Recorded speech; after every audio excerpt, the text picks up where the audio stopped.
আসসালামু আলাইকুম রহমতুল্লাহি ওয়া বারাকাতুহু। প্রিয় দর্শক, আবু দাউদ শরীফের 524 নম্বর হাদিসের মধ্যে আসছে, আন আব্দুল্লাহ ইবনে আমরিন রাদিয়াল্লাহু আনহুমা আন্না রাজুলান ক্বালা ইয়া রাসূলাল্লাহ ইন্নাল মুআদ্দিনিনা ইয়াফদুলুনানা ফাকালা রাসূলুল্লাহ সাল্লাল্লাহু আলাইহি ওয়াসাল্লাম কুল কামা ইয়াকুলুন ফাইযা ইনতাহাইতা ফাসাল তু'তা। হযরত আব্দুল্লাহ ইবনে আমর রাদিয়াল্লাহু তাআলা আনহু থেকে বর্ণিত, তিনি বলেন, এক ব্যক্তি রাসূল সাল্লাল্লাহু আলাইহি ওয়াসাল্লামকে বলল, হে আল্লাহর রাসূল, মুআজ্জিনগণ তারা তো সওয়াবের দিক থেকে আমাদের চেয়ে অনেক এগিয়ে।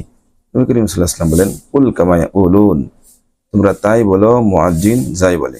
ফাইদা ইনতাহাইতা ফাসাল তু'তা, এরপর তোমরা আল্লাহর কাছে যা চাইবে আল্লাহ তাআলা তোমাদেরকে তাই দান করবেন। সুবহানাল্লাহ। এই হাদিসের মধ্যে আজানের জবাব দেওয়ার কথা বলা হয়েছে, যে আজানের জবাব কিভাবে দিবে?